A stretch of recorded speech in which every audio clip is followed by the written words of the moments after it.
लवकरात लवकर आपण वेलकम करूया क्रांती रेडकर वानखेडे हिचं. हाय क्रांती.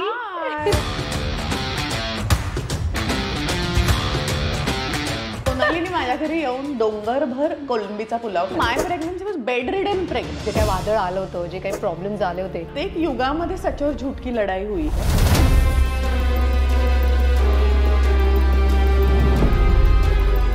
नॉट कॉल फॉर पिझ्झा अशी नाही आहेत माझी मुलं. In lockdown I had the best body. पुढचं नाव आहे फुलवा खामकर. शी लाईक पॉपकॉर्न. तड तड तड तड तड तड टाकला कुकरमध्ये की टक टक नाचायलाच लागतो. चटपटीत यार. Wow, it's wow moment. नमस्कार, हाय, हॅलो, मी सोनाली खरे आणि तुम्ही मला पाहता तुमच्या आवडत्या कार्यक्रमात ज्याचं नाव आहे खरे बोल, जो आहे वाव विथ सोनाली माझ्या यूट्यूब चॅनलवर. अँड ऑफकोर्स तुम्हाला ते माहिती आहे कारण तुम्ही तो आता बघत आहात. बट आज एक खास व्यक्ती आपल्या कार्यक्रमात आलेली आहे. मी जास्त वेळ घेणार नाही आहे, but let me tell you की ती माझी खूप चांगली जवळची मैत्रीण आहे, खूप वर्षांची मैत्रीण आहे, जुनी मैत्रीण आहे, ओल्ड फ्रेंड्स, गोल्ड फ्रेंड्स. आणि ती तिच्या पर्सनल लाईफमधले रेफरन्सेस वापरून आपल्या सगळ्यांना तिच्या सोशल मीडिया हँडलवरती, सोशल मीडिया पेजवरती, इंस्टाग्रामवरती आपल्याला एंटरटेन करतच असते. तिचं एक फेमस गाणं आहे, ते सांगितलं तर तुम्हाला असं कळून जाईल, पण ह्याहीपेक्षा जास्त म्हणजे ती एक उत्कृष्ट अभिनेत्री आहे, उत्तम दिग्दर्शिका आहे, रायटर आहे, 2 गोड मुलींची आई आहे आणि सगळ्यात महत्त्वाचं म्हणजे ती एक खंबीर आणि कणखर अशी बायको आहे. सो जास्त वेळ घालवू नकोया आणि लवकरात लवकर आपण वेलकम करूया क्रांती रेडकर वानखेडे हिचं. हाय क्रांती. कशी आहेस? I am good. क्रांतीच्या नुसतं हाय वगैरे ह्याच्यामधनं आपल्याला कळू शकतं की कदाचित तो आणखीन काहीतरी एक पंच टाकेल, त्यातनं काहीतरी काढेल आणि अच्छा असं करून निघूनही जाईल. एपिसोडचा एंड आपण करूया आज. क्रांती करेक्ट, क्रांती स्टाईलने करूया. बट क्रांती, आज आपण माझा हा show always been about health, fitness. आपण कायमच वेगवेगळ्या गप्पा मारत असतो आपल्या ऑडियन्सशी, बट आपण ओपनली आपण खरंच काय करतो किंवा आपणही कोणत्या मेंटल इश्यूज आहेत किंवा फिजिकल हेल्थ इश्यूज आहेत त्याच्यामधनं जातो आणि ते आपण कसे टॅकल करतो. इट्स नॉट दॅट की आपण सेलिब्रिटी आहोत म्हणून आपण फार वेगळे आणि आपल्याला असे काही इश्यू होत नाहीत. सो आपणही ते टॅकल करतो. पण मला असं वाटत होतं की या सगळ्या गोष्टी बोलल्या गेल्या पाहिजे डिटेलमध्ये एका प्लॅटफॉर्मवरती, आणि म्हणून हा खरे बोलची मी सुरुवात केली होती. सो मला तुला पहिला प्रश्न असा विचारायचा आहे की तू फार फिटनेसच्या ह्याच्यावर टाकत नाही. मध्यंतरी एखाद दुसरं योगाचे रील्स वगैरे तू टाकलेले होतेस, but I know for a fact की तू ते सगळं करतेस. सो आम्हाला तुझी ही जर्नी जरा सांगशील का की कधीपासून तुला फिटनेसचं महत्त्व जाणवलं आणि तुला असं वाटलं की नाही यार आपल्याला हे करायला पाहिजे? सो मी लहानपणापासून ॲथलीटच होते. ओके. इंटर स्कूल म्हणजे आजही माझ्या शाळेतल्या कोणत्याही मुलीला जे माझ्या 5 वर्षाआधी आणि 5 वर्ष नंतरचे पण असतील तर तू त्यांना विचारलं तर दरवर्षीची चॅम्पियनशिपची ट्रॉफी ही माझ्याचकडे असायची. सो तू कोणता गेम खेळायची? I was an athlete. Running was my forte, पण अदरवाईज लॉंग जम्प, पण रनिंग बेसिकली मी स्प्रिंट करायचे. आणि सो काय झालं की long distance running, road races किंवा म्हणजे लिटरली इंटर स्कूल म्हणा, अगदी म्हणजे गाईड आणि स्काउट्सचं पण एक वेगळं इंटर स्कूल व्हायचं, तिथे पण मी शाळेला रिप्रेझेंट करायचे. I was a kho kho champ, so शाळेतली house captain.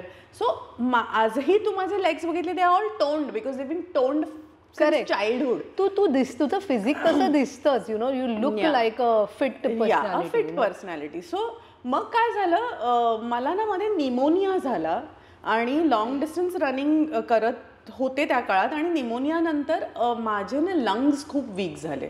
Like my lungs only had like 50 to 60% of capacity वगैरे असं काहीतरी झालं. आणि त्यानंतर व्हॉट आय डिस्कवर्ड वॉज मला श्वास घ्यायला त्रास होतो किंवा मला स्टॅमिना नाही राहिला. शॉर्ट डिस्टन्स मी धावू शकते 100, 200, 400 बरोबर, बट ते जे मी 18 किलोमीटर, 15 किलोमीटर, 3-6 किलोमीटर हे जे करायचे, that just went for a toss. That never happened again. So माझा फोकस नंतर मी जेव्हा ॲक्ट्रेस झाले तेव्हा ह्याच्याकडे वळला की माझं जे शरीराचं टोनिंग हे तसंच राहिलं पाहिजे. पण कुठे ना कुठेतरी मला ती नेहमी खंत भासायची की हा माझा स्टॅमिना का नाही वाढत. आणि मग त्यासाठी म्हणून मी कथ्थकची सुरुवात केली. सो एक जिमिंग करत म्हणजे मी डेफिनेटली वेट्स करायचे जेव्हा मी ऍक्टिंग करत होते प्रॉपरली. मी ऑलवेज इन टू वेट्स. मग बिक्रम योगा म्हणू नका ते करून झालं. मग कथ्थकनी ना मला जो स्टॅमिनाचा प्रॉब्लेम होता, कारण वेट्सला यू डोंट नीड स्टॅमिना. तुमचे रेप्स झाले, you sit for a bit, then again you do. पण when I start doing Kathak तेव्हा मला त्याचा खूप, कारण रियाजच तुमचा 1.5 तास चालला, तुमचा क्लास किंवा परीक्षेसाठीची तयारी 2 तास तुमची परीक्षा चालणार आहे म्हटल्यावर तुम्हाला एक तुमची तयारी पाहिजे ना तेवढ्या स्टॅमिनाची. तर तिथे कुठे तरी तो स्टॅमिना जरा बरा झाला. सो माय वर्कआउट रेजिम जर तू विचारलं इन शॉर्ट इज समीर बरोबर वेट ट्रेनिंग करणं, पण personal choice is always yoga. Correct. अच्छा, personal choice is always yoga. पण मग आता तुझा दररोजचा पॅटर्न इज योगा. मग तू कोणत्या टाईपचा योगा करतेस का असं काही नाहीये? सो मी ना खूप व्हेरियस ट्रेनर्सना त्यांच्याबरोबर ट्रेन करते. असं नाहीये की काही लोक असं करतात की नाही माझा 16 वर्ष एक ट्रेनर आहे वगैरे, जे मी नाही, विच इज फेअर ऑल्सो की एकाबरोबर आपलं ट्युनिंग होतं वगैरे. पण मी वेगवेगळे खूप ट्रेनर्स ट्राय केले. आणि त्याच्यात मग एक ट्रेनर होती ती थोडंसं पिलाटीज आणि योगा अशाचं मिश्रण करत होती. मग अयंगार योगाच कोणीतरी करत होतं, एकदम हार्डकोर. मग त्याच्यानंतर आता एक आहे जो म्हणजे आमच्या बिल्डिंगमध्ये बऱ्याच जणांना ट्रेन करतो, तो चेअर आणि बऱ्याच गोष्टींचा प्रॉप्स वापरून करतो. So I did a mix of everything. Correct. पण मला सांग की तू 2 गोड मुलींची आई आहे, जुळ्या मुली आहेत, आणि इट्स अ ब्लेसिंग ऍक्च्युली. म्हणजे मी नेहमी प्रे करत होते की यार, म्हणजे मी प्रेग्नंट होते तेव्हा की मला प्लीज मुलगी होऊ देत, आणि इथे तुला 2 मुली झालेल्या आहेत. तर you are like blessed one. तर त्यावेळेस तू काही एक्सरसाइजिंग केलंस का, किंवा आता तू आई होणार आहेस म्हणून काही बदल केलेस का तुझ्या फिटनेससाठी किंवा तुझ्या एकंदर हेल्थसाठी? सो मी जेव्हा आई होत होते, जेव्हा मी प्रेग्नंट होते, तेव्हा माझी मोनोकोरियोनिक डायॲम्निओटिक अशी प्रेग्नन्सी होती. म्हणजे माझी दोन्ही बाळं एकाच प्लासेंटामधून जेवत होती. आणि ते वेट खूप होतं त्या प्लासेंटासाठी. तो जर प्लासेंटा निघाला तर ते I would lose both of them. So my pregnancy was bedridden pregnancy. म्हणजे बाकीची जे लोक जे वर्कआउट वगैरे एवढं पोट घेऊन नाही, सॉरी, मला झोपायचं होतं. I was sleeping on the bed for 9 months, म्हणजे 8 months प्रिसाइजली, आणि 8 months 1 week मध्ये आय वॉज डिलिव्हर्ड. पण या, so it was bedridden. 5th month मध्ये मला थोडंसं बाहेर जायची परवानगी होती, जी मी थोडीफार गेले. बट अदरवाईज गिळायचं जेवायचं झोपायचं, गिळायचं जेवायचं झोपायचं हेच चालू होतं माझं. पण मग त्याचा तुला असं कधी फटीग नाही, म्हणजे त्याचं असं तुला वाटलं नाही का? कारण की यू आर व्हेरी ऍक्टिव्ह, आपण कायम काम केलंय, इकडे पळ तिकडे पळ सगळं केलंय, आणि अचानक यू बीन टोल्ड की आता तुम्हाला बेडवरतीच बसून राहायचं. तर ते मानसिकरित्या काही त्याचं प्रेशर आलं का? नाही, कारण की ना काय झालं सोनाली, मला एक आई खूप आधीपासून व्हायचं होतं, आणि काम करत करत करत करत मी आई खूप लेट झाले. सो त्यामुळे ना माझ्यासाठी ही खूप मोठी प्रायोरिटी होती की मला आता आई व्हायचं, आणि ह्यासाठी पोषक असणाऱ्या सगळ्या गोष्टी मला करायच्या. बेडवर झोपायचे, ओके, आता हे खायचंय का, ओके, यु नो, असं. सो मला त्यात कुठली खंत नव्हती. आणि घरी राहणं पण मी एन्जॉय केलं. आईच्या हातचं खूप अमेझिंग. रोज मी आईच्या बाजूचा फ्लॅट भाड्यावर घेतला आणि मी तिथे शिफ्ट झाले आणि मी तिथे राहत होते. सो उठले की आईच्या घरात जेवायचं जायचं, नेटफ्लिक्स काहीतरी बघायचं, परत झोपायचं, उठायचं, संध्याकाळचं जेवायचं, परत रूममध्ये जायचं. दिस वॉज माय लाईफ. मग त्याच दरम्यान तू तुझ्या पुढच्या स्क्रिप्ट वगैरे लिहायचं काम लिहित होते मी तेव्हा, आणि स्टोरीज पण टाकत होते, आणि आय एन्जॉयड दॅट. पण झालं काय, आय वॉज 92 किलोज जेव्हा मी प्रेग्नंट होते. 92 किलोज, आणि मी आयुष्यभर 56 किलोजचे होते, आणि 92 झालं. आणि त्याच्यानंतर माझं असं झालं की बापरे, आता हे वेट यु नो कसं काय. आणि मला ते खूप, मला कधीच असं शेपलेस राहायला आयुष्यात आवडलं नाही की डिलिव्हर झाली आणि मग त्याच्यानंतर 3 वर्ष ती जाडीच राहिली बाई. ह्याचं मला जरा थोडा त्रास होतो. आणि मला म्हणजे असं नाही म्हणत आहे मी, ज्या आहेत ते ठीक आहेत, पण try to be at least fit. मी असं नाही म्हणत आहे की तुम्ही अगदी 0 फिगर व्हा, बरोबर, पण असं चटपटीत राहा यार, कुछ तो रहो, कुछ फोकस रहे तुम्हारी लाईफ में. सो 6 महिने झाले, आय फेड द बेबीज वगैरे. 6 महिन्यानंतर पहिली म्हणजे जून 1 तारखेपासून मी, म्हणजे इनफॅक्ट तर मी 3 महिन्यानंतर चालायला सुरुवात केली. अच्छा. आणि जून 1 तारखेला मी योगाला नोंदवणी केली. योगा करून मी हलक्या हलक्या छान पोस्ट मेटर्नल योगा असतो त्यांनी छान थोडं थोडं थोडं असं वेट लूज करत गेले. पण सगळ्यात महत्वाचं म्हणजे मला प्रॉपर टोनिंग जे पोटाचं आलं जे आता गेलंय थोडंफार पण जे आलेलं ग ते कधी माहितीये तुला लॉकडाऊन मध्ये. समीर घरी होते तेव्हा आणि he is a fitness freak of course. So आम्ही नुसते वर्कआउट करायचो. माझा पुढचा प्रश्न हाच होता जे ऑलरेडी ती घुसले त्याच्यात की त्याच्याबरोबर to compete because he is so fit आणि आय डोंट थिंक सो त्याचा एखादाही दिवस असा जात असेल की तो विदाऊट एक्सरसाइज किंवा काहीतरी फिजिकल ऍक्टिव्हिटी शिवाय तो how do you keep up with that त्याच्याकडनं काय शिकली? खूप शिकले खूप म्हणजे वेट ट्रेनिंग आणि म्हणजे लिटरली पायावर उभं राहणं आणि माझ्याकडून ते क्रंचेस करून घेणं आणि म्हणजे माझा आता नाही बस नाही 10 मोर वगैरे हे सगळं म्हणजे इतकं त्याने माझ्याकडून करून घेतलं ना की मी फिट झालेली. In lockdown I had the best body. In fact माझी गरोदरपणाच्या आधीच्या पेक्षा पण उत्तम बॉडी ही लॉकडाऊन मध्ये होती. बट तुला माहिती हे माझ्याबरोबरही झालेलं की डिलिव्हरी झाल्यानंतर मी जे फिटनेसमध्ये घुसले त्यानंतरचे जे 2 वर्ष होती ना मी माझ्या आयुष्यात एवढी कधी बारीक आणि फिट नसेल एवढी मी तेव्हा झाले होते आणि मग नंतर हळूहळू पुन्हा थोडीशी गाडी अशी घसरत गेली. पण ते तसं I think similar I think everybody goes through that. So it is normal की असं काय म्हणतात ना एकदम डिसहार्टंड व्हायची गरज नाहीये. तुझ्या डाएटच्या बाबतीत तू साधारण काय फॉलो करतेस जनरली? कितपत डाएट आधी फॉलो करतेस का नाही आणि काय करतेस? मी सगळं खाते. करेक्ट. मला तर म्हणजे लिटरली ना आता मला सांग मी आहे मालवणी. माशाच्या कढीबरोबर तुम्ही जर भात दिला नाहीत तर हे चूक आहे. हे प्रिन्सिपली इट इज रॉंग. म्हणजे इट्स लाईक गिव्हिंग तळलेली सुशी. तुम्ही देऊ शकता का? नाही. It's a cold food. So it is त्याची मॅन्डेटच ती आहे. तर माशाचा भात आणि माशाची कढी आणि भात is there. It's my staple food. So तुम्ही मला त्याला डाएटसाठी तुम्ही भात खाऊ नका. माझ्या चेहऱ्यावर लिटरली झुर्रिया दिसतात. माझा चेहरा ड्राय होतो. मी दुःखी दिसते. फॉरगेट अशी ओढलेली मी दुःखी. I look sad. Correct. Like हिला कसलं तरी ना खूप मोठं दुःख आहे कसलं तर भाताचं.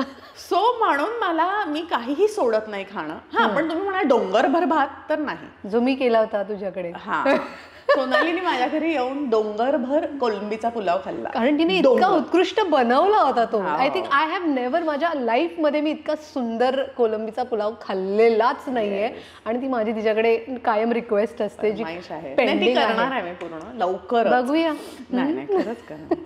So coming back to that. So माझं म्हणणं हे आहे की मी सगळं खाते पण थोडं थोडं खाते. मी सामोसेही खाते. मी तुमची जिलेबीही खाते. मी I eat everything but I eat in like तोडली खाल्ली थोडीशी खाल्ली. समोसाचं साईडचं सगळं तळलेलं काढलं थोडंसं खाल्लं. सो थोडं इंटेलिजंटली खाते पण आय सी टू इट की मी सूर्यास्तानंतर खात नाही. ओके. आणि मी सूर्योदय झाला की एक 11 वाजेपर्यंत सॉलिड फूड खात नाही. मी माझी कॉफी पिते शुगर फ्री घातलेली पण मी तुम्ही म्हणाल नाश्ताच करते तर तसं नाही करत. एक 11 नंतर मी माझा पहिला मील घेते. त्याच्यानंतर मी परत 2 वाजता जेवते आणि मग त्याच्यानंतर 5:30ला मी काहीतरी खाते अँड देन दॅट्स दॅट. अच्छा. पण जर कधी कधी असं होतं सोशलाइज केल्यावर तुमचं डिनर असतं किंवा बरोबर तर तेव्हा it's very important to do calorie count. मग मला माहिती आहे की मला 1200 कॅलरीज दिवसाचे खायचे. पण मग तू कसं काउंट करतेस? तर आपल्याला कळतं ना. आता फॉर एक्झाम्पल एका अंड्यामध्ये किती कॅलरीज आहेत. You can always Google search आणि मग त्याच्यानंतर तुम्हाला कळतं की आज मी एवढं खाल्लं आणि मला जर आता सोनाली खरेच्या वाढदिवसाच्या पार्टीला जायचं आहे तर तिथे मी काय खाणार. मग तिथे मी आय सी टू इट की मग मी तिथे फक्त चिकन खाईन किंवा व्हेजीस खाईन आणि मग मी तिथे नूडल्स आणि राईस अवॉइड केलाच आयडियाने. कसा केला होता तसंच. सो मग तसं I try to balance. Correct. पण एनी पर्टिक्युलर डाएट जे तू खूप ट्रेंडमध्ये होतं आणि तुला असं वाटलं आपणही ते करावं आणि तू ते केलंस आणि तुझं झालं एक कम्प्लीट फेल आहे किंवा तुला नाही सूट झालं किंवा काहीतरी सूट झालं अशा काही गोष्टी तू केल्यास का? हो. मी GM केलं आणि that was a big turning point माझ्या आयुष्यातला की मिरॅक्युलसली माझं GMनी वेट कमी झालं. हो. म्हणजे GM इज खूप सिम्पल आहे. First day fruits, second day fruits vegetables, third day is meat, fourth day असतो तुमचा milk and banana I think so. नंतर परत फ्रूट्स परत व्हेजिटेबल परत मीट मग व्हेजिटेबल्स आणि मग फ्रूट. अच्छा. सो अशी ती सायकल असते. You can always Google. I might be काहीतरी सिक्वेन्स मध्ये गडबड असू शकते पण तुम्ही बघा ते. पण माझं त्यांनी त्यात कार्ब्स अलाउड नाहीये. बरोबर. आणि त्या 7 दिवसात तुमचं जे वजन कमी होतं आणि त्याच्यानंतर मग मी नो कार्ब्स केलं काही, त्यालाच कंटिन्यू करून नो कार्ब्स केलं 1 महिना.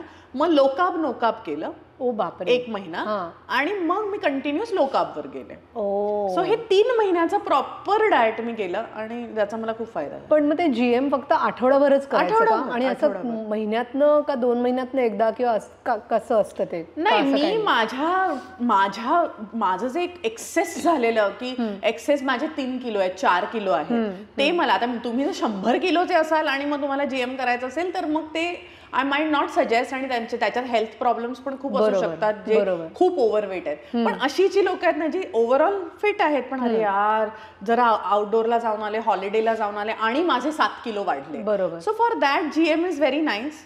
GM followed by no carbs may be for 15 days, another 15 days low carb no carb आणि then last 15 days low carb for life. Correct. अशी एखादी तू काही रेसिपी वगैरे आहे का की जी तुला असं वाटतं की नो गिल्ट आहे जी तू बनवतेस आणि तुला असं वाटतं क्विक आणि मस्त आहे, भूक लागली तर पटकन खाऊ शकतो, बनवू शकतो, असं काही सांगू शकतेस का? बापरे, असं म्हणजे खरं तर काहीच नाहीये. आणि बरीच लोक ते बोल्स बिल्स बनवतात ते मला इंस्टाग्रामवर बघायला इतके मस्त वाटतात पण ते काही मी कधी काही ट्राय नाही केलं कारण की मला जरा हॉट नाश्ता खाणं आवडतं. म्हणजे मला ती पोटातली अग्नी बिग्नी जिवंत ठेवायला सकाळीचा पहिला नाश्ता हा माझा पोहे असू शकतो, तुमचा उत्तप्पा असू शकतो, इडली असू शकते, अगदी ब्रेड ऑमलेट असू शकतं. पण ब्रेड म्हणजे 4 ब्रेड नाही तर कधी कधी माझं फक्त ऑमलेट आणि बेक्ड बीन्स असंही असतं. सो मला उत्तम जे वाटतं ते व्हाईट एग ऑमलेट. अगदी तुम्हाला काही टेन्शन घ्यायचं नसेल तर 2 अंड्याचं 3 अंड्याचं व्हाईट एग ऑमलेट, अगदी नाही तर त्याच्यात एक पिवळं आलं तरी चालेल. आणि दॅट इज म्हणजे एनी टाइम गो टू माझ्यासाठी. ते scrambled eggs, have it with bake beans. You don't even need, जर तुम्ही त्याच्यावर बेक बीन घेतली don't even need your bread. बरोबर. पण आता मुलींच्या दृष्टीने बिकॉज आपल्याला आपण जे काही करतो ती मुलं आपलं फॉलो करतात राईट. सो मुलांसाठी तू की त्यांनी सुद्धा एक हेल्दी लाईफस्टाईल आत्तापासूनच घ्यावी किंवा ते कितपत इम्पॉर्टंट आहे तर तुला काय वाटतं तू त्यांच्यासाठी काय करतेस किंवा त्यांना कसं टॅकल करतेस in terms of their health, their nutrition, their fitness? हो, माझी मुलं ब्लेस्ड टू हॅव मी. हो, दे आर ब्लेस्ड. म्हणजे माझी मुलं पिझ्झा बर्गर वगैरे हे त्यांना नाही आवडत. म्हणजे नॉट कॉल फॉर पिझ्झा अशी नाही आहेत माझी मुलं. Call for waffles, they don't do that. कारण की त्यांना खूप म्हणजे जरी त्यांना पिझ्झा खावासा वाटलं तरी मी मग ते घरी बनवून त्यांना प्रॉपर देणार. आणि अगदी त्यांना बर्गर खावासा वाटला तर माझी कुक आहे माधुरी, अप्रतिम ती घरी बर्गर बनवते. ओके. आणि इवन त्या लोकांना म्हणजे त्यांना जेवण पण आमटी भात भाजी प्रॉपर, चिकन राईस वेगवेगळ्या पद्धतीचे मी त्यांना आयडियानी ब्रॉकली खायला घाल, भाज्या. त्यांना भाज्या प्रचंड आवडतात. माझ्या मुलांनी भाज्या खायला कधीच नखरे गेले नाहीत. म्हणजे त्यांना भाजी लागते. इनफॅक्ट हे काय फक्त डाळ भात भाजी कुठे. सो त्यामुळे ना मला त्या बाबतीत पण जरा एक मी रिलॅक्स आहे की दे लाईक टू इट. त्यांचं फेवरेट जेवण आहे salads. They like to eat salads. आणि तुला सॅलड? म्हणजे माझं आवडत नाही. अरे यार, आणि कसं ना लाईक आम्हाला सांगितलं सॅलड्सवर राहा वगैरे तर दे लाईक म्हणजे असं जेवणात सुरुवातीला जरी असं मागवलं जनरली मुलं काय ते डायरेक्ट मेन्सला किंवा ॲपेटायझर्सला इन होतात ना. मी आणि मला आणि समीरला वाटतं चल आपण दोघं एक सॅलड खाऊ, शेअर करू. ते कधीच होत नाही. We have to always call for 2 salads आणि छबिल गोदो will have 1 salad. Love it. किती मस्त. बट एनी फिजिकल ऍक्टिव्हिटी तू त्यांना आता काही कशामध्ये घातलंयस का? सो ते टायक्वांडो शिकतायत आणि आता त्यांचं एनरोलमेंट स्केटिंग साठी झालंय. सो त्यांना ते स्केटिंग करायचं आहे. ते फिटनेसकडे ते मंकी बार्स करतात, त्यांचं छोटं ते एक्सरसाइजेस करतात. आणि मी आता स्पोर्ट्स डे ला गेले होते. सो मला इतकं कसं तरी झालं. म्हणजे मी ना तुला सांगू सडसडीत होते आणि माझ्या वर्गातली पण सगळे मुलं मुली सडसडीत होते. मी आता बघते literally I am so sorry but इतकी चरबी आहे ना मुलांच्या अंगावर आणि धावताच ये ना. रेस आहे 100 मीटरची आणि असे करून धावतायत. मला वाईट वाटलं बघून माहितीये. आणि मला कोणीही सांगितलं ना माझी मुलं अगं तुझी मुलं किती बारीक आहेत चालेल. मला ती फिट पाहिजे. बारीक असली तरी चालेल, ती तुडतुडी पाहिजेत. चटपटीत पाहिजे. म्हणजे उगाचच हा आपलं आपलं चाललंय. अरे बच्चा माझे म्हणजे आता आजी आजोबा आहेत, माझे आई वडील आहेत, अरे यार मुलं सुकून काटा झाली, मुलं सुकून काटा, अरे असं कसं. म्हणजे त्यांना काय वाटतं अशी गुबगुबीत असली म्हणजे हेल्दी. करेक्ट. म्हणजे आईचं लक्ष आहे. पण तसं नसतं. म्हणजे तुझं लक्ष नाही, माझं नाहीच आहे. माझ्या सासू सासऱ्या म्हणजे माझी सासू तर नाहीच आहे, पण माझ्या आई वडील आणि माझ्या सासऱ्यांच्या हिशोबाने माझं माझ्या मुलांकडे लक्षच नाही. कारण ते बारीक आहे. कारण ते बारीक आहे. अशी कसं होऊ शकतं, ही बारीक कशी. पण ते नाही, आय सी टू इट की ते ईट राईट. करेक्ट. असं. पुढचा प्रश्न असा आहे, I am not go in too much detail, but मध्यंतरी जे काही तुझ्या आयुष्यामध्ये, तुझ्या आणि समीरच्या आयुष्यामध्ये जे काही वादळ आलं होतं, जे काही प्रॉब्लेम्स आले होते, तर त्यावेळेस ना मला तुला विचारायचे मुद्दामून की ॲज अ वाईफ म्हणून तुझ्यावरती खूप प्रेशर आलं होतं, राईट. तू पण त्याच्या बरोबरीने तेवढीच उभी राहिलीस ठामपणे आणि त्याला फेस केलंस. तर नाही म्हटलं तरी बॅकअप आपण जगासाठी तो चेहरा ठेवू शकतो ग, की मी आहे इथे, मला काही फरक. पण at back of your mind किंवा तुला असं त्याचं प्रेशर आलं का? How did you deal with that psychological mental pressure that time? मला ना सोनाली काय झालं, इन 2017 आय लॉस्ट माय नेफ्यू. आणि माझी सगळी जी मुलं आहेत ना, म्हणजे माझे नेफ्यूज, नीसेस, माझ्या बहिणींची मुलं, समीरच्या बहिणीची मुलं, ही सगळी ना मला माझ्या मुलांसारखी वाटतात. म्हणजे they are, I am so attach to them. So जेव्हा तो गेला ना, त्या दिवसाला मला कळलं की there is nothing bigger than a human loss in your life. त्याच्यापेक्षा मोठं काहीच नसू शकतं. सर जर मी त्याला टॅकल करू शकले आहे तर हे ठीक आहे ना, it's humanly, it's material world मधली फाईट. ते एक युगामध्ये सच और झूठ की लढाई हुई है. बरोबर. आनंद ह्या गोष्टीचा की हम हमेशा सच की साइड में थे. ह्याच गोष्टीचं कौतुक आहे की आपण सत्यासाठी लढलो आणि त्याचा आनंद आहे मला. मग आता त्याच्यासाठी कितीही लढावं लागलं तरी मी तयार आहे. आणि मी समीरला नेहमी एकच गोष्ट सांगितली की तू सच्चा आहेस ना, तू बरोबर आहेस ना, तर मला कसलीच भीती नाहीये. मग आपण जगाशी लढू. You know. अँड कारण की सॉरी बट काय ना की सोशल मीडिया जितकं चांगलं आहे तितकंच वाईट आहे, राईट. सो त्यावेळेस आपली जी काही काय म्हणतात ना, जो निकाल लावला जातो तिथे, ते सगळं वाचून, ते सततचे ते व्हिडिओज पाहून किंवा काय त्यांचा एक परिणामही होतो ना. म्हणून मी तुला विचारलं, कारण you are constantly on it. तू त्याचा पार्ट आहेस खूप मोठा. सो मी तेव्हा इंटरव्ह्यूज देत होते. सो मला तेवढं बघायला मिळत नव्हतं की काय चाललं आहे सोशल मीडियावर किंवा काय. शिवाय माझी 2 छोटी मुलं मी घरात ठेवून प्रेस कॉन्फरन्सेस घ्यायला जात होते. सो मी नेगेटिव्ह न्यूजला कधी आत येऊच दिलं नाही. माझं नेहमी रोज ही स्ट्रॅटेजी असायची की उद्या काय. आता उद्या तो एक थर्ड क्लास माणूस आहे, तो काय हे करणार आहे प्रेस कॉन्फरन्समध्ये आणि त्याच्यावर माझं उत्तर काय असणार आहे. सो त्याच्यामुळे मी खूप फोकस्ड होते ह्या गोष्टीमध्ये की आता समीरला प्रोटोकॉलमुळे बोलता येत नाहीये, त्यामुळे मला काय बोलायचं आहे, माझा से आणि माझा स्टान्स ह्या मीडियासमोर काय असला पाहिजे. बरोबर. मला कधी कधी खूप असं वाटतं की media is very headline driven. म्हणजे आता तू बघ कितीतरी, आता माझी एक पूर्वी मिस आयडेंटिफिकेशनची एक हे झालेली, मिस्टेकन आयडेंटिटी, उमेश कामतचं मध्ये काहीतरी झालं. उर्मिला कानेटकरांच्या गाडीने ठोकलं, ड्रायव्हरनी ठोकलं, हे कोणीच लिहिणार. ते डीप मध्ये लिहिणार ड्रायव्हरनी ठोकलं, पण ते लिहिणार का उर्मिलाच्या गाडीने. शिवाय कोणाला पडतायत? उर्मिला. सो काय होतं ना, कुठेतरी मला असं वाटतं की irresponsible journalism has to stop somewhere. Because त्याच्यानंतर जे भोगावं लागतं ते त्या कलाकाराला किंवा त्या माणसाला भोगावं लागतं आणि फॅमिलीला भोगावं लागतं. शिवाय तुम्ही कुठल्याही इव्हेंटला जा, कुठेही जा, 10 लोक तुमच्या फोटो काढत असतात, पण मागून एक कोणतरी माणूस, ओ त्या केसचं काय झालं, you know. So it's very sad. It's very sad. But you didn't let that affect you. No, I never let that affect me. म्हणजे मला फरक नाही पडला. म्हणजे मला कधीच फरक नाही पडला या गोष्टीचा की कोण काय बोलतंय आणि काय बोलतंय. कारण ना सोनाली, पहिल्या दिवशी ज्या दिवशी हे सगळं झालं, आय थिंक 3 दिवस लगातार प्रेस कॉन्फरन्स त्या लोकांची झाली. त्याच्यानंतर 4थ्या दिवशी म्हटलं समीरला काय आता घरात बसून करणार, चला आपण बाहेर फिरून येऊया. म्हणून आम्ही इनॉर्बिट मॉलला गेलो. मी पाठवेन तुला ते व्हिडिओ सोनाली. काय सांगतेस? लिटरली लोक लोटांगण घालून समीरच्या पायात पडत होती, रडून त्याचे हात पकडत होते. आणि आजही लोक रडतात when they see him.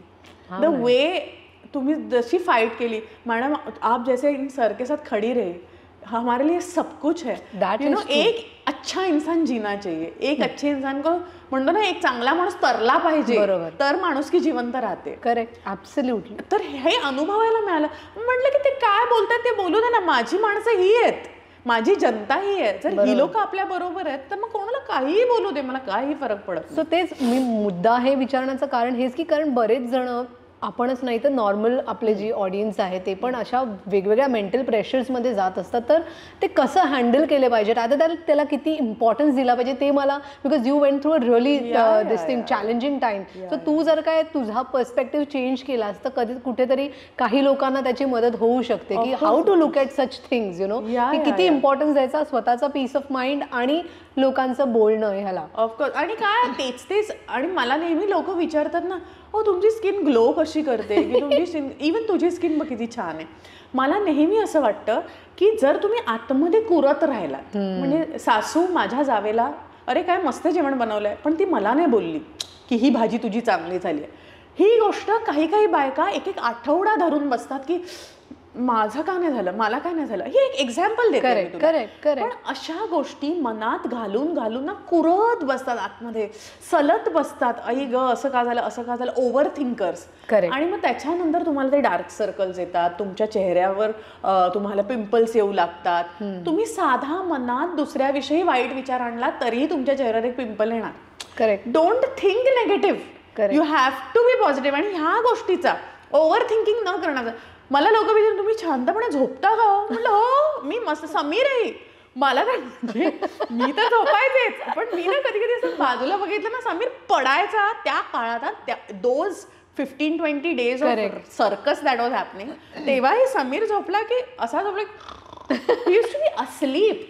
C, stress everybody has, पण त्याच्यासाठी तुमचं मेंटल हायजीन, तुमची बॉडी, तुमचं शरीर, जे तुमचं टेम्पल आहे त्याला तुम्ही इफेक्ट नाही करू शकत. Correct. We'll deal with it, na? We'll deal with it every day.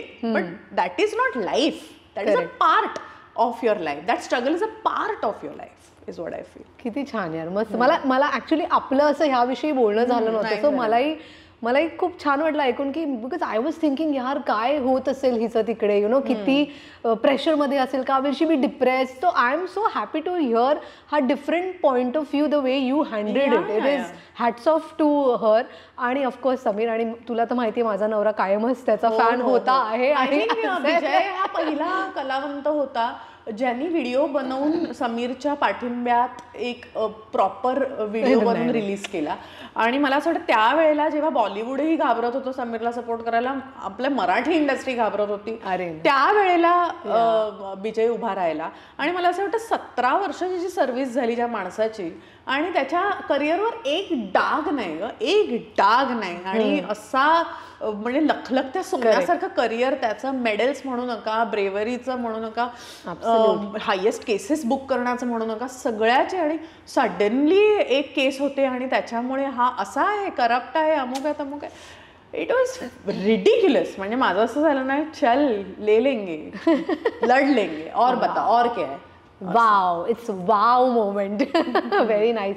But आता थोडंसं आपण परत यु नो बॅक टू, जसं तू म्हणालीस की स्किन छान आहे, ग्लो करते. सो करेक्ट, ते छान विचार आहे तुझं. You know, Wien you are a good human being, ते तुमच्या चेहऱ्यावर येतं आपोआप. एजेड दिसत नाही, एज थोडं पुढेच ढकललं जातं. पण तरी सुद्धा यार आपल्या सगळ्या प्रेक्षकांना ऐकायला आवडेल की तू काय अशा आणखीन गोष्टी करतेस, कारण तू तुझ्या इन्स्टा हँडलवरती बरेच असे प्रोडक्ट्स वगैरे पण दाखवतेस आणि काय. पण otherwise, other than that, actually Kranti Redkar काय करते पहिल्यापासून, बिगिनिंग ऑफ अ करिअर? कारण त्यावेळेस काही खूप आपलं असं खूप प्रोडक्ट्स वगैरे आपण वापरायचोही नाही, एवढी अक्कलही नव्हती, म्हणजे मला नव्हती, आय डोंट नो, मी फार काही यामध्ये पडायचं नाही. पण तू असं काय करत होतीस की जेणेकरून अजूनही तुझी स्किन क्लिअर आहे, क्लीन आहे, आणि शिवाय तुझे केस, अशा काही गोष्टी ज्या तू फॉलो करतेस की ह्या मी लहानपणापासून करत आली आहे किंवा ड्युरिंग माय करिअर मी केलं आहे आणि आता मी त्या फॉलो करते because they are working for me. So असं काही आहे का?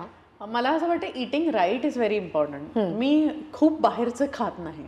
ओके. हां, म्हणजे तुम्ही म्हणाल हॉटेलमध्ये जाऊन जेवा, स्विगी झोमॅटो करत राहा आणि काहीतरी येतच आहे घरी, तुमचं जंक येतच आहे. तर ज्या दिवशी तुम्ही जंक फूड तुमच्या आयुष्यातून काढून टाकाल, that's the first step to good skin. Correct. ठीक आहे. दुसरी गोष्ट, मी स्किन पूर्णपणे डीप क्लीन केल्याशिवाय कधीच झोपत नाही. मी पहाटे 3ला आले तरी, म्हणजे माझ्या मुलांनाही हे माहितीये की very sleepy mummy, I am very sleepy, are you done with your skin, are you done with your skin. म्हणजे त्यांना माहिती की ही आता जाऊन तिचं स्किनचं करणार, how long will you take for your skin, because I will not compromise that for anything. म्हणजे त्यांना झोपायला आलं असेल तर मग मी काय करते, त्यांना झोपवते आणि मग मी उठते आणि माझं स्किनचं करायला जाते. कारण की मला त्याला आधी पूर्ण मेकअप काढा, त्याला डीप क्लीन करा, त्याच्यासाठी त्याचं एक माझा क्लेन्झर असतो, त्यांनी क्लीन करा, मग त्याच्यानंतर परत त्याला रोज वॉटरनी क्लीन करा, मग फेस वॉश करा, मग फेस वॉश नंतर प्रॉपर त्याला टोनिंग करा. ते टोनिंग झालं की मग त्याचे जे सिरम्स लावा, मग सिरम्स झाले की तो मॉइश्चराईज करा, मग माझं एक ऑइल आहे ते लावा. असं सगळं करून मी मुलं झोपलेली असतात. 6-7 स्टेप, कारण मला वेळ लागतो ते करायला आणि मी ते नाही करू शकत कॉम्प्रोमाइज. तर आणि एक खूपच माझ्या जवळची गोष्ट आहे जी मी तुम्हाला सगळ्यांबरोबर शेअर करू शकते. मी 5 म्हणून काही 5 नाही सांगणार, 2च गोष्टी असतील. नामस्मरण करा. माझ्या वडिलांकडून मिळालेली सगळ्यात मोठी माझ्यासाठीची गिफ्ट आहे ती नामस्मरण आहे. तू जसं मला विचारून तुला झोप लागते का, अरे it's hypnotism, you get hypnotised. म्हणजे एक माळ तुमची हातात कुठलीही स्फटिकाची ठेवा, तुमची एक माळ जी माझ्या नेहमी गळ्यात बऱ्याच व्हिडिओजमध्ये तुम्ही बघितली असेल तर ती कधी कधी राहून जाते. सो ती दिवसभर मी स्वामींच्या पायावर पादुकांवर ठेवलेली असते. तिथून ती चार्ज होते. It's like how you put your phone on charging. Correct. It's just same. And take that माळ रात्री झोपायच्या आधी जे काही तुमचे जवळचे लक्ष्मीचा मंत्र, शंकराचा मंत्र, एक गणपतीचा मंत्र सिलेक्ट करून ठेवा, विष्णूचा एक मंत्र तुमचा करा, 108 वेळा जप करा. तुम्ही कधी झोपणार आणि तुम्हाला ज्या टाईपची झोप लागणार, there is no comparison to that. आणि नामस्मरणाला उत्तरच नाही. There is nothing bigger than why there is Om chanting happening in the universe. It's naam, it's naam, it's sound. So त्याला जो तुम्ही स्वतःच्या सबकॉन्शियस माइंडला ते व्हायब्रेशन्स देता, त्यांनी तुमचा चेहरा चांगला राहतो, तुमचं मन चांगलं राहतं. आणि मला माणुसकी या धर्मावर खूप मोठा विश्वास आहे. There is nothing bigger than humanity. If you तुमच्यामुळे समोरच्या माणसाच्या डोळ्यात एक अश्रू आला तर तुमचा धर्म फेल झाला, आणि हसू आलं तर तुम्ही धर्माला जागलात. बस माझं एवढंच म्हणणं आहे. किती छान यार. आय थिंक खूप छान नोटला ह्या आपल्या सेक्शनचं एंड झालेलं आहे की एक नामस्मरण. I really believe in that. कारण की मग ते कुठचंही असू दे. जसं मी तुला विचारणारच होते की तू काही असं मेडिटेशन करते का. So this is your meditation every day, जे तू दररोज रात्री करतेस. तर आता आपण पुढचा राऊंड खेळणार आहोत. छोटासाच राऊंड आहे. आणि since you are so fiery आणि तुझ्या काय म्हणतात ना पॉडकास्ट आहे, तुझ्या इन्स्टावरती तू एवढी छान काय हजर जबाबी असतेस कायमच. क्रांती म्हटलं की she is like those one liner, the cracking things. So तसं आपण एक छोटंसा फिटनेस फायर खेळूया आणि तू त्याला उत्तरं देशील. 4-5 क्वेश्चन्स आहेत. Okay, so let's go to fitness fire.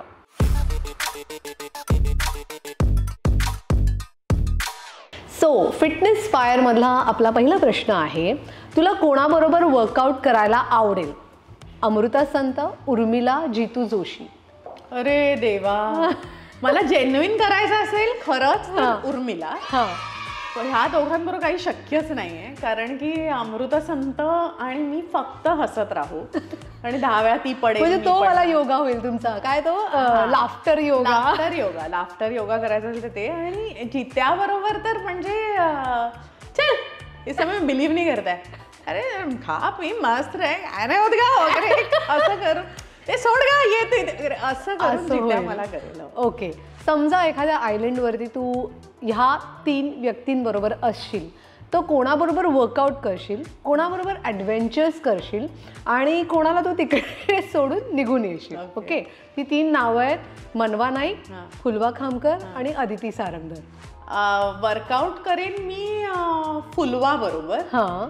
Me adventures करेन मनवा बरोबर. अदितीला मी सोडून नाही येणार ग. अदिती आपली आहे. अदितीला मी सोडू नाही शकत. का नाही, असं कसं तिला सोडून येऊ मी? अदिती नाही. मग ती तिची मस्त मौला आहे ना. तिला सोडून आलीस तरी ती तिथे तिचं सेल्फीज आणि तिचे डान्स आणि हे करत बसेल. वेळ लागेल. तिकडची माकडं बिकडं जी जनावर असं सगळ्यांना वेळ लावून अदिती स्वतः येईल. करेक्ट. ओके, पुढचं आहे की परत मी 3 नावं देणार आहे. त्यापैकी तू कोणाला मिक्स फ्रूट ज्यूस देशील, कोणाला टकीला देशील आणि कोणाला कारल्याचं ज्यूस देशील. ओके, ती 3 नावं आहेत, भरत जाधव, सिद्धार्थ जाधव आणि अंकुश चौधरी. अरे बापरे. टकीला, कारल्याचा ज्यूस आणि juice, mix fruit juice. Mix fruit juice आपण ह्याला देऊया. कोणाला मला माहिती होतं. भरत मिक्स फ्रूट ग विचार आपला भरत. अंकुशला आपण देऊया कारल्याचा ज्यूस. का बरं? नाही, तो खूप हेल्थ फ्रीक आहे आणि त्याचं खूप आहे ना सगळं डाएट आणि अमुक तमुक, त्यामुळे त्याला तो आवडीने खाईल, पिल कारल्याचा ज्यूस. कारण की त्याची पथ्य अमुक तमुक, he is very like that, have to eat this at this time वगैरे, इज बिकम, आणि चांगला फिट पण झालाय. ओके, सो कारल्याचा ज्यूस. आणि हा जो टकीला आहे तो सिद्धू पिणार नाही, सिद्धू दारूच पित नाही. सो टकीले वगैरे, टेकिले तर मी पिन वगैरे असे फालतू जोक तो मारू शकेल, त्यामुळे सिद्धूला टकीला. ओके, आणि मग इकडे टेकिला ना तर ते जोक्स सिद्धू. बापरे. आणि बघायला मिळेल की कसं बिहेव करतोय तो. वा. ओके, आता 3 फिट मराठी ऍक्ट्रेसेसची नावं सांग. I think Sai, Pooja, correct, ज्यांची सोनाली छोटी, ती पण बरंच फिटनेस करत असते. सोनाली कुलकर्णी, छोटी सोनाली. येस. आणि तुला जर काय तुझी बॉडी कोणाबरोबर स्वॉप करायची असेल, मराठी मधल्या तर कोणाबरोबर स्वॉप करशील? Pooja. I like her body. है ना? Pooja has a good body. She is also genetically blessed with a good body. Correct. मी असं नाही म्हणते नसेल करत, पण ती टॉल आहे, तिचं स्ट्रक्चर पण छान आहे, तिची उंचीची जी मज्जा असते ना, अशी मस्त आहे ती. करेक्ट. गुड. सो हा राऊंड इथे संपलाय. See, it wasn't so difficult. नाही ना? आता आपण पुढचा आणखीन एक फन राऊंड आहे, ज्याच्यामध्ये मी तुला काही कलाकारांची नावं देईन आणि ती कोणत्या व्हेजिटेबलसाठी भाजीसारखी किंवा कोणत्या एखाद्या फळासारखी दिसतात किंवा त्यांचा स्वभाव धर्म आहे. सो ते त्यांना त्याचं उपमा द्यायचे आणि I think you are very good at that. Okay, पहिलं नाव Pushkar Shrotri. Oh my god, Pushkar is like, म्हणजे आय डोंट नो, डिश पण चालेल कुठली? नाही, फक्त फळ. आपण हेल्दी होत ना, हेल्थ शो ना, तर फळ किंवा भाजी. पुष्कर इज लाईक आलू. म्हणजे सगळीकडे सगळ्यांबरोबर सांभाळून घेणार, सगळ्यांना एन्जॉय करायला लावणार, कोणाचं काही कमी पडत असेल तिथे येऊन पण 1-4-5 पंच मारून सगळ्यांना एन्जॉय करायला लावणार, असा आमचा पुष्कर श्रोत्री. बटाटा. ओके. संजय जाधव. संजय जाधव इज फळ भाजी. Oh, because he looks like a mango also, आणि ही इज ऑल्सो राजा माणूस. करेक्ट. मनाने पण राजा आहे. म्हणजे जेव्हा तुमच्यावर कोणीच उभं नाही राहणार कदाचित इंडस्ट्रीत, तेव्हा संजूदा तुमच्यासाठी उभा राहणार. करेक्ट. सो त्यामुळे मला असं वाटतं की मनाने तो खूप राजा आहे, त्यामुळे मँगो. आणि त्याचं गाणं पण होतं ना, मँगो डॉली. म्हणूनच की वा, म्हणून त्याला ते सुचलं असेल कदाचित. सोनाली कुलकर्णी. छोटी मिरची. तिखट. आणि एकदम, आता मी काम केलं तिच्या. करेक्ट. सो ती ना अशी अतिशय गुणी आणि इंटेलिजंट ऍक्ट्रेस आहे, आणि तिच्यात ना एक बात आहे. मला नेहमी असं वाटतं की कोणी कुठेतरी पोचतं, ह्याच्या मागे काहीतरी कारण असतं. आणि तिच्याबरोबर आमची खूप मैत्री नव्हती आधी, पण काम केल्यावर मला कळलं की तिच्यात एक बात आहे, तिच्यात एक चमक आहे, आणि ती तिच्यात एक तडका आहे, तो मिरचीचा तडका आहे. हुशार आहे ती. वाव. पुढे उर्मिला कानेटकर. उर्मिला कानेटकर ही आमची अशी सात्विक कुठली भाजी असू शकते. भाजी, फळ, काही फळही हवंय का? नाही, काही चालेल, म्हणजे वॉटेवर. आमचं ती केळं आहे. केळं आहे, जे छान सत्यनारायणाच्या प्रसादात तुम्ही असं मस्त घालून, त्या केळ्याशिवाय त्या प्रसादाला चव येत नाही, असं ते केळं आहे. त्यामुळे ती प्रत्येक सिनेमात असली पाहिजे, त्यांनी माझ्या सिनेमाला पण चव येते. ओ हो, क्या बात आहे. उर्मिलाला हे स्पेशली दाखवलं पाहिजे. सात्विक स्त्री. ओके. पुढचं नाव आहे फुलवा खामकर. फुलवा खामकर इज लाईक एकदम, म्हणजे ज्याला आपण म्हणतो ना की टनाटन जसे पॉपकॉर्न. पॉपकॉर्न नावाचं अच्छा मका मका ना मका तड तड तड तड तड तड टाकला कुकर मध्ये की टक टक नाचायलाच लागतो. फुलो आपली मका आहे. क्या बात आहे. See I told you Kranti is going to nail it. पुढचं नाव आहे केदार शिंदे. केदार शिंदे हे आहेत बापरे फळांमध्ये केदार शिंदे कोण आहे. बापरे व्हेरी डिफिकल्ट. इट्स लाईक नारळ आहे तो. अच्छा तो नारळ आहे ज्याचा प्रत्येक भाग कामाला येतो. कारण की मला असं वाटतं की तुम्ही नारळाच्या त्या किस्सापासून पण काहीतरी करू शकता, खोबऱ्यापासून पण, त्याच्या करवंटीपासून पण. तो एक उत्तम एडिटर आहे, तो एक उत्तम लेखक आहे, तो एक उत्तम डिरेक्टर आहे, तो एक उत्तम नट आहे, तो एक उत्तम मित्र आहे. त्याचं सगळंच बरोबर आहे. सो मला असं केदार नारळ आहे. क्या बात आहे. पुढचं नाव आहे मनवा नाईक. मनवा इज फन. म्हणजे जी भाजी तुम्हाला किंवा जे फळाचं फन म्हणून सीताफळ. हा कारण की ती मला खूप सीझनली भेटते. आता ती पण बिझी असते प्रोड्युसर झाल्यामुळे. करेक्ट. कारण तो सीझन मध्येच येतो पण तो सगळ्यांना आवडतो. मग त्याचं तुम्ही सीताफळ क्रीम खा. म्हणजे कधीतरी आईस्क्रीम मध्ये पण असतं, मिल्कशेक मध्ये पण असतं. सो मग तुम्ही कधीतरी त्या चिंचिनला जा किंवा मग नाराथायला जा. अशी कुठे कुठेच आमचे ते असतात लंचेस वगैरे. पण मग या सो आय बिलीव्ह मनवा इज सीताफळ. जी सगळ्यांना आवडत. तशीच गोरीबिरी पण आहे. मग पुढचं नाव आहे Aditi Sarangdhar. Aditi Sarangdhar is okay. This is tough. Aditi आहे ना मला अशी पेरू सारखी वाटते. पेरू. का बरं? कारण की ना अदितीमध्ये ना एक बात आहे बघ. अदितीमध्ये एक बात आहे. ती तुम्हाला सात्विक सोजवळ वाटेपर्यंत तिचा ऑफ शोल्डर फोटो येतो. म्हणजे ती तुम्हाला पेरू वाटत असते. मग त्याच्यात सडनली एक मिरची घातली आणि त्याची चव बदलते. करेक्ट. त्यावर चाट मसाला तिखट वगैरे तिखट घातलं की पेरूची चवच, तिचा लुकच बदलून जातो. तर अदितीच पेरू. वा वा. मला हे फार आवडलंय की सडनली ऑफ शोल्डर टॉप येतो ना तिचा एक मध्ये. मग ना बाकीचे असे असे फोटो गणपतीचा असं आणि मग suddenly Aditi is like in a nice bikini top doing workout आणि अशी येते. So correct. सिद्धार्थ जाधव. आता माझी फळं संपताय. नाही आपल्याकडे भरपूर फळं भाज्या आहेत. आता 2च नावं उरलेली आहेत. सिद्धार्थ जाधव. बापरे सिद्धार्थ जाधव. ओ गॉड या. सी काय म्हणतात ना फिजिकल फिटनेस इतकंच मेंटली पण आम्ही थोडंसं वर्कआउट देतो शो मध्ये. Siddharth has to be what everybody loves. म्हणजे बटाटा तर झालाय आपला. आंबा पण झालाय आपला. म्हणजे थांबा take your time. Siddharth like फणस. लुक्स वरून आपल्याला काय वाटतं जेव्हा सिद्धू इंडस्ट्रीमध्ये आलेला तेव्हा आपल्याला वाटत ओके एक कॅरेक्टर हिरो, एक कॅरेक्टर करू शकेल हा. ही बिकम अ हिरो यार. कारण त्याच्या आत काय ते बघा ना तुम्ही. भरलंय सगळं. कलाच कला. क्या बात है. He has full on talent भरावा. सो ही इज लाईक फणस is what I feel. Correct. बाहेरून आपल्याला पहिल्या अजम्पशनला असं वाटत होतं की हा चल ना ठीक आहे काय पण भाई करके दिखाया उसने. हाँ यार मतलब इथेच नाही तर बाहेरही. म्हणजे फणस वेगवेगळ्या ठिकाणचा, थायलंडचा वेगळा वगैरे तसा सगळीकडे आहे. करेक्ट. आता शेवटचं नाव आहे ते म्हणजे समीर वानखेडे.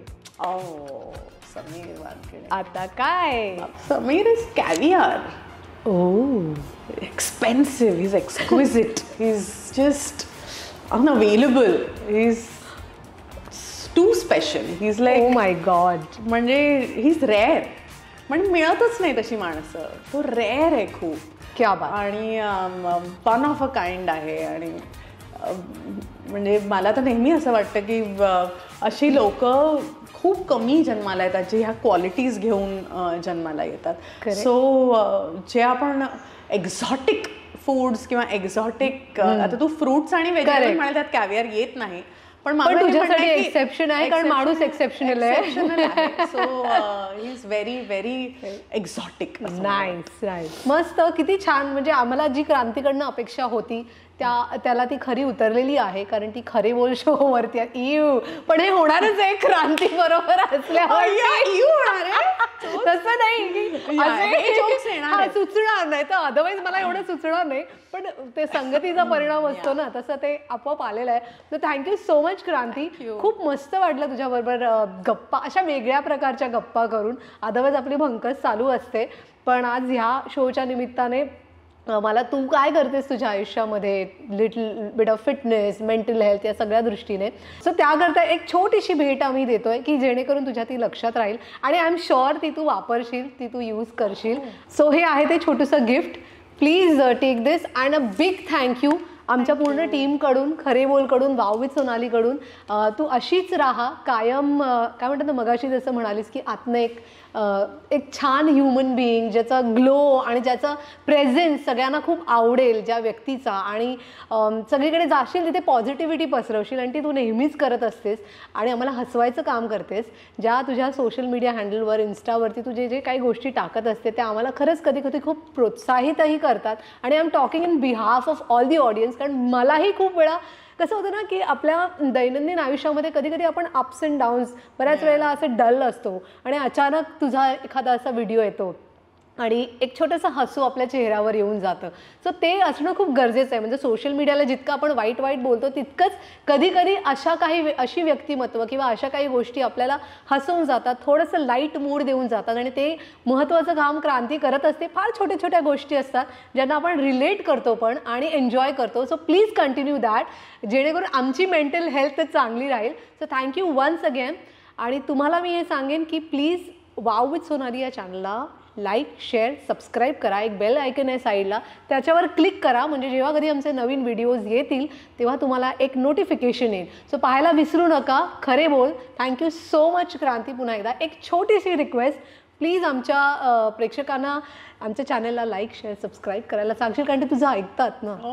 सो सोनाली खरे हिच्या वाव विथ सोनाली ह्या यूट्यूब चॅनलला लाईक, शेअर आणि सबस्क्राईब करा, कारण की फिटनेसची ही जी गुपितं आहेत ती ह्यात दडलेली आहेत आणि तुमचे सगळे फेवरेट कलाकार तुम्हाला या वेगवेगळ्या शोजमध्ये बघायला मिळणार आहेत.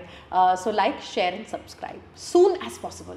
Thank you so much. तुम्हाला पुन्हा भेटूया आपल्या पुढच्या एपिसोडमध्ये आणखीन एका इंटरेस्टिंग गेस्ट बरोबर. तोपर्यंत अच्छा, च्याव च्याव.